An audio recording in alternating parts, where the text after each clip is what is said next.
Well, thank you so much for meeting with me for my project. Could you say a little bit about yourself? Um, Firstly, thank you for inviting me for this interview. I'm Tapaswini Sharma. I'm a student in India. I'll be graduating soon, and I've been interning with the Spaceport Foundation because of my love for space.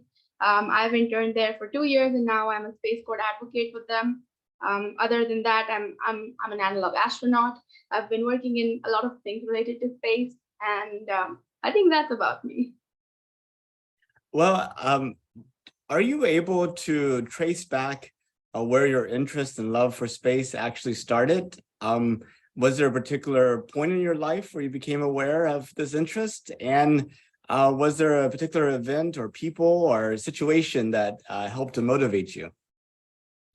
Absolutely. I think I've been interested in space ever since I was a kid and we first heard about the Big Bang and those theories.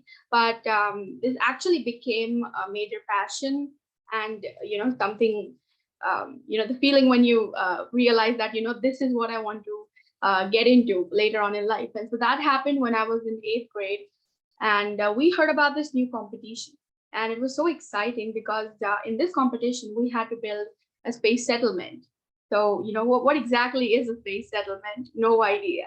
What happens in a space settlement? No idea. But, we heard the term space settlement for the first time. And so I started searching into it. I found a lot about it, what goes into it, how it happens. And it's so fascinating to think of a world outside the Earth where you can, live just how you're living here, but, a lot more tech stuff involved and a lot more cooler. That's what went in our minds at that time. And so I think I made my first space settlement project. I was the leader, and we sent it for the competition, and we received an honorable mention from NASA. So that was super exciting. And after that, we had no hopes. And then, after receiving the honorable mention, it was so cool. I went to the International Space Development Conference in Canada, and after seeing all these amazing people, meeting them, I met super incredible people there, including Janet Ivey, including Lorna Jean Edmonds, and then there was Buzz Aldrin present as well. So that was a whole new scenario. And coming back from there, it had been such a massive experience with the amount of impact it had on me. I actually got to learn about space so much more there. We learned about asteroids, all different kinds. We had the meteorite guy, and that was incredible. And it's like a super mind-blowing experience. You never know there's something going on out there, but people are so aware about what's going on in space.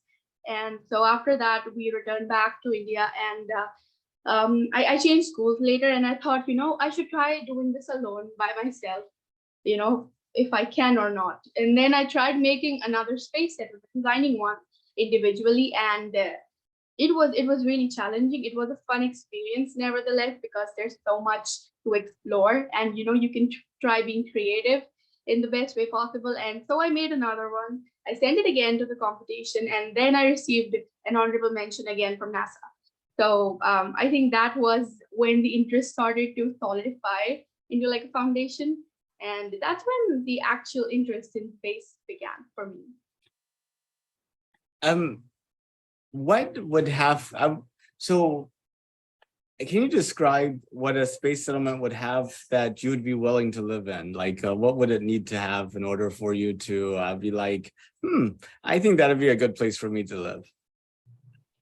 So are you referring to a space settlement or any Space settlement. I think the idea of a space settlement itself is so crazy. Like if somebody allowed me to go to the International Space Station today, I would pack my bags and be ready. I'd be like, oh my gosh, I'm going. It's because when we travel to a new place, let's say we go for a vacation to another country or even another city, we're so excited. Like we're gonna get to see some new things over there. We're gonna get to meet new people.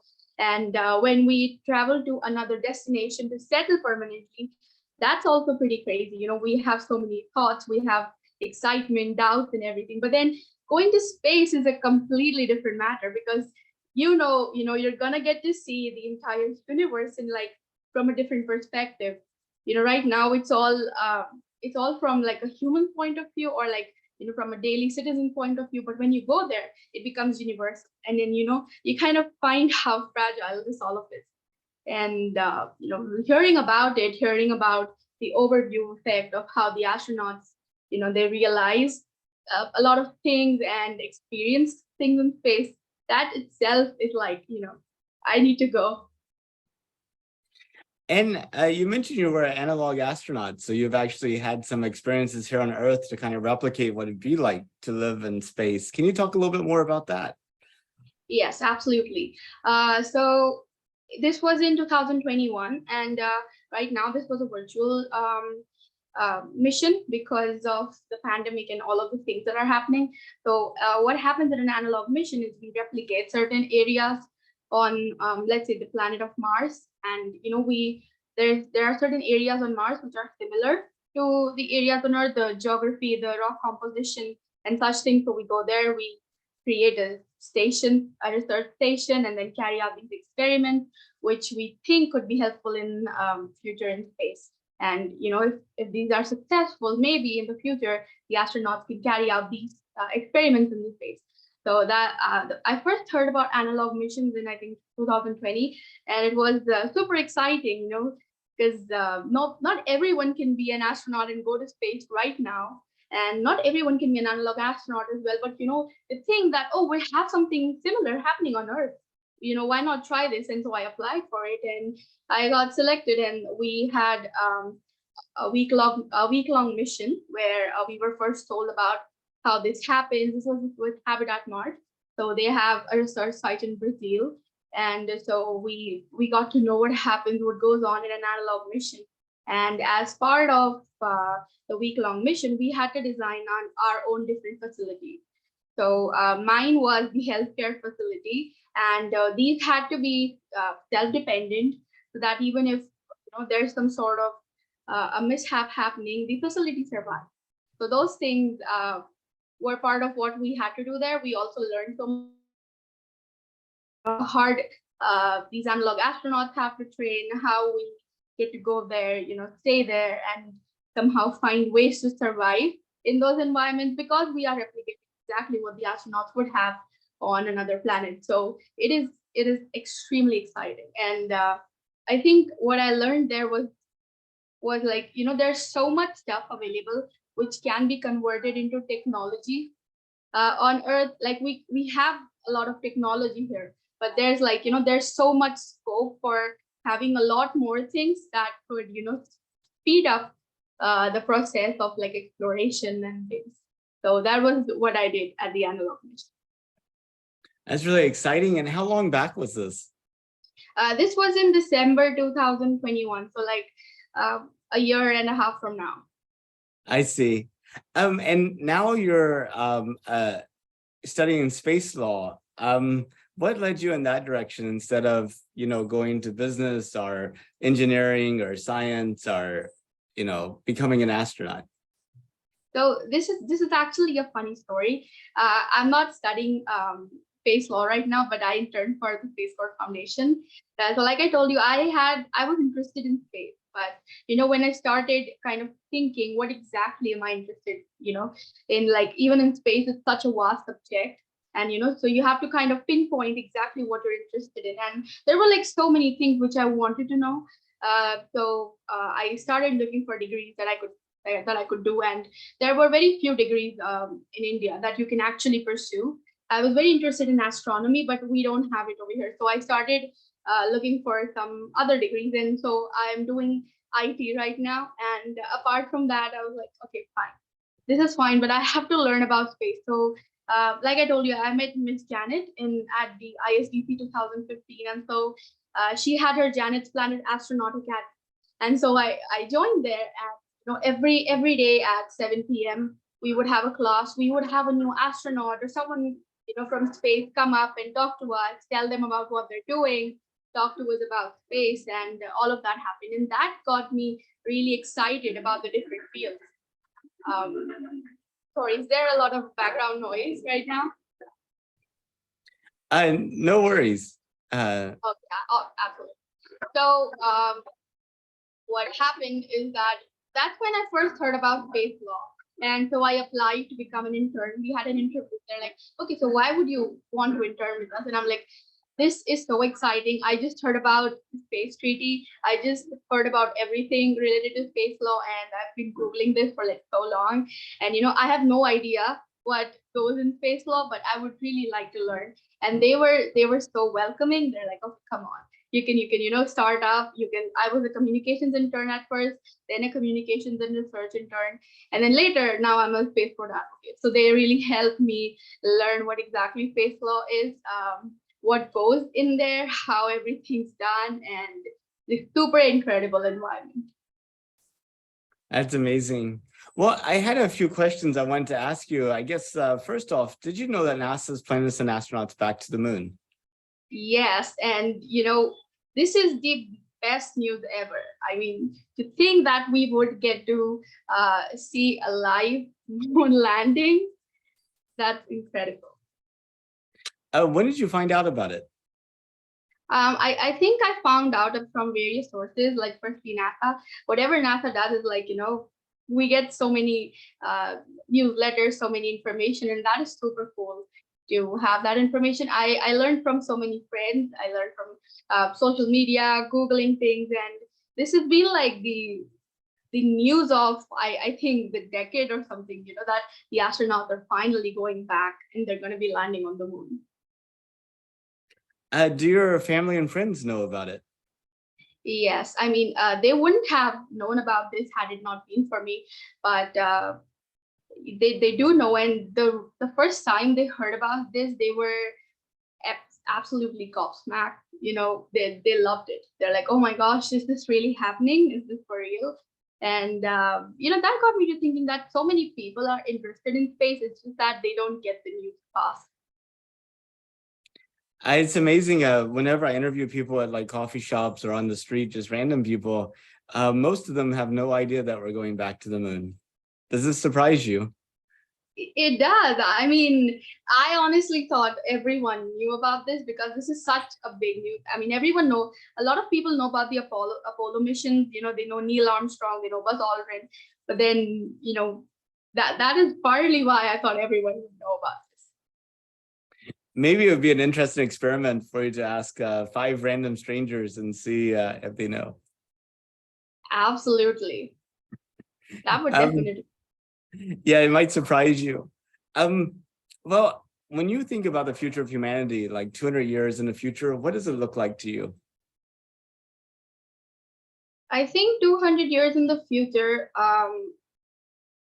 there are two things. One is what I think it will be, and the other is what I want it to be. So personally, I really hope that with the current trend that is going on, which is protect the earth, protect the planet, we might have technologies and we might be living sustainably 200 years from now on. So like every technology, at least most of the technology or most of the new inventions that come up, they are equally sustainable for the earth. So even though we're exploring, we still want our home to be there when we get back.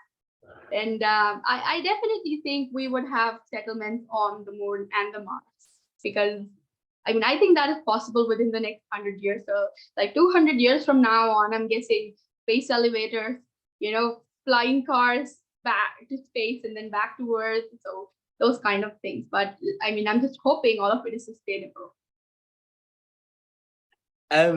If you could, would you take a trip to space? Absolutely. I mean, any day. all I need is like someone to tell me that, you can go to space right now. We're here to take you, and I'll be there. How far would you go? Just to orbit, to the moon? Would you, immigrate to Mars? I think I'd be open to emigrating to Mars, but like maybe coming back to Earth every now and then if that's possible. Otherwise, it's thought provoking because you have to think about so many things. On one end, you want to go ahead and explore. On the other hand, you already have someone here, which you want to stay with. And then, if they're interested, you would love to take them with you. But if they're not interested, there's like so much to consider. But I would really love to at least have an experience of staying on Mars. Well, that's pretty much all the questions I had. Is there something you wanted to talk about that we didn't get to? I was actually really curious about your interview series. So I think it's really cool what you're doing. Um, I haven't really seen many people do something like it. I mean, when I think of interviews, it's like people usually interview their acquaintances, someone they know. This is really cool that you're going out and talking to people who you, I mean, probably don't know, or have no idea about their assumptions, their thinking. And so that would be really interesting. And I wanted to know why you decided to. That is a really good question. So I think I mean, I could trace the beginning of this project back to 2019 when NASA announced that they were going to have the first woman and the next man on the moon in 2024. And NASA had like a deputy administrator who was responsible for making that happen. And so he had a lapel pin where he was counting down the days to the end of 2024. And he would wear this pin and try to keep everybody focused on this is how many days we have left, right? And he was going around NASA highlighting a NASA person of the day as being like the the person of the day that's getting us to go to the moon. And somehow I came up with the idea of interviewing just a person a day to the end of 2024 myself. And I started the project, and here I am still doing. I have like 600 and I think 30 more days to go. That is incredible. And just another question: how did you come up to love space? I think maybe my first experiences with my dad taking me to the Johnson Space Center, which is here in Houston, where Mission Control is. Now, we of course had space movies like Star Trek 2, and my friends were interested in space, and so it really kind of grew from there. I had two big interests growing up. One was space, and the other was computers. And whenever I was graduating from high school back in the 90s, the internet was really taking off. So that my career kind of went that direction. But I think the 2020s are going to be to space, but the 1990s were to the internet. So I think this is going to be a really transformative decade where things like you and I going to space actually is unthinkable in 2020, but in 2030 is just an ordinary thing. That is actually really um, true and cool at the same time, because it would be incredible if we could achieve that in the next decade. I think the pandemic also had a big role to play in this, because when people were staying indoors, when they started looking around, at first everyone's too preoccupied with the work they're doing, but then all of a sudden you get this major pause and you're like, oh my gosh, I have no other choice but to stop and just be wherever I am right now. And when you do that and you start looking at your surroundings, looking at what's happening in society, there's so much you get to know. And I think so many people found their interest in space science because of the pandemic, because they were staying, they were doing nothing. They started reading news online, they started seeing what's happening. And I think it's incredible how the people who know about the next mission to the moon are being so supportive, because I think that's what we need to actually kind of boost up space exploration. And I really like your story of how you came up to like space. I think that's the space centers are like Disneyland for all space nerds. So that's that, and it's super cool. And it's been really amazing to me hearing some people's thoughts. A lot of people who I wouldn't think of actually being excited and supporting it are. Like I've interviewed some people like on the streets, like beggars and homeless people, and they're like, yeah, I'm glad we're going back. I would have expected them to be more like, why are we spending all the money on space and stuff like this instead of taking care of? And then like other people who seem to be well-to-do, they're like, oh, I think humanity is going to end. I don't think we'll make it 200 years. Just like, oh, why that that that's not good. But anyway, but it's been eye-opening. Definitely. I think it had. I mean, I can't say for everyone, but I think this has to do with people being ignorant about, I think, space. in general. I mean, what they think is, the people who are going to space are like, they're doing some sort of sci-fi movie or something, like, we're going to go there, we're going to conquer. But in reality, when we talk about space exploration, there's so much we're actually bringing with it to Earth. So we have so many technologies that we're using now on this planet, and we have those because we started space exploration. And I think I can relate to what you said just now, because I've had people who have been like, why are we even going to space? We have so many problems to look after here. And it's like, can you stop using the Wi-Fi for a while? Can you stop using this and that and that? And they're like, no, this is because of space exploration. I mean, I think it's a lot of lack of awareness, and just being uh, ignorant in general about all of the things that are happening in exploration. But it's really cool to see people supporting it. It's crazy how this plays along. It is really interesting. Well, on that theme though, I listened to a book called Idea Factory, talking about Bell Labs and the development of the telecommunications network over the course of the 1900s, early parts of the 1900s. And the thing that struck me is a lot of things that we credit towards space actually came from trying to develop and maintain international telephone networks. So I'd recommend that book to you. I think you might enjoy it. It's called Idea Factory, and it's about Bell Labs. Absolutely, I'll give it a read. But it's yeah, and that actually comes up to a good point. Do we explore in order to innovate, or do we innovate to explore? That's actually a really good question, and I think these are both interdependent on each other. I mean, you can't explore without innovating, and as you're exploring, you're bound to innovate something, which you can give back.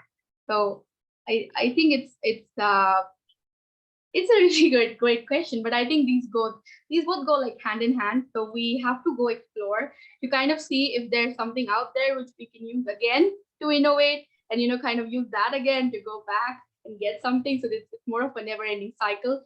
So if we have, if we innovate, we get a rocket, we innovate, we make a space settlement. But then we learn how to live in those settlements and how we're living sustainably over there, because the resources are very little. And then we come back and use the same applications on Earth to kind of help boost people's life, or like have a sustainable living here. So I think that goes hand in hand, but it's really cool. Yeah, I keep thinking about that sort of a seam or boundary point between civilization and nature. I tend to call it like the frontier.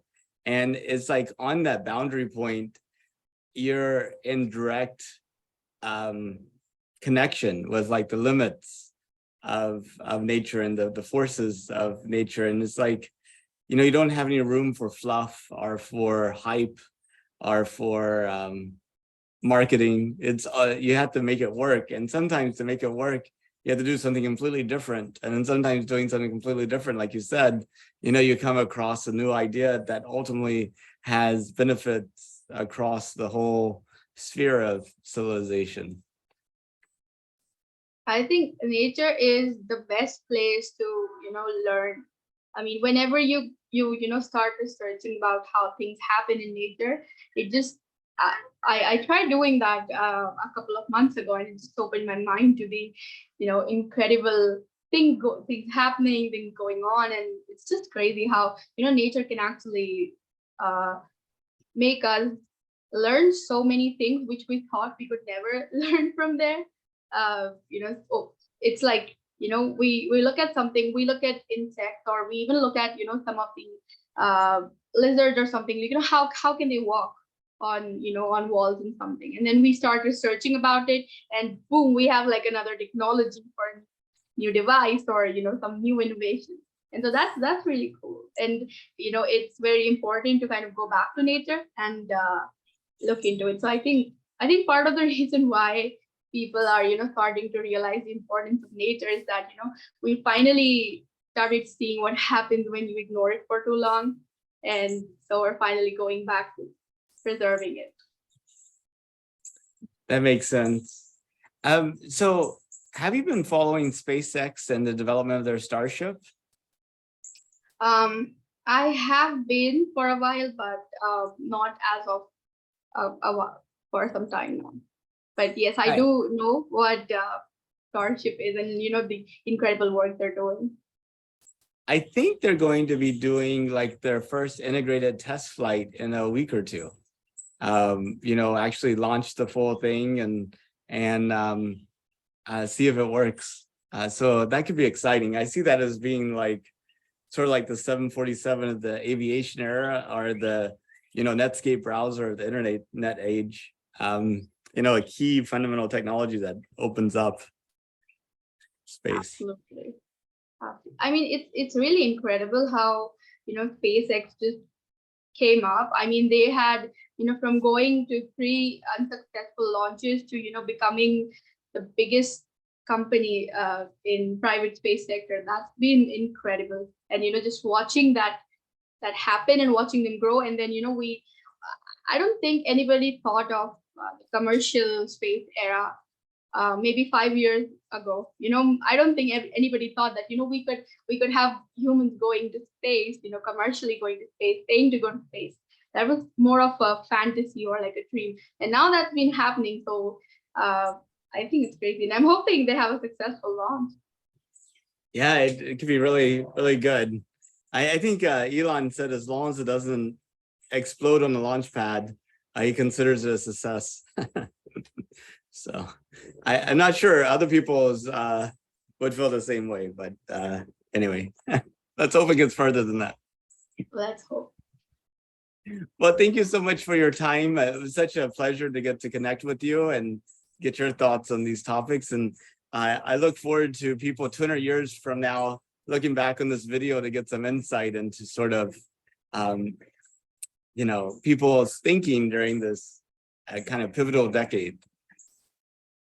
Absolutely. Thank you so much for having me. I've been so excited for this interview because I had no idea what it was going to be about, except for the fact that this is going to be related to the NASA's next mission, and that's been so exciting. A couple, like decades ago, people used to talk about space and be like, flying cars, and we're just going to go to space every now and then for this and that, and it was more fantastical. But now when we talk about space and we talk about space elevators and such things, it seems to be a lot more real than it was before, because of all of the updates that have been happening, all of the innovations that have been happening. And I think it's like a really cool time to be alive right now to see all of this, going on. So thank you so much for having me and, having this interview. Thank you. Well, you have a good rest of your day. Absolutely. You as well. Bye.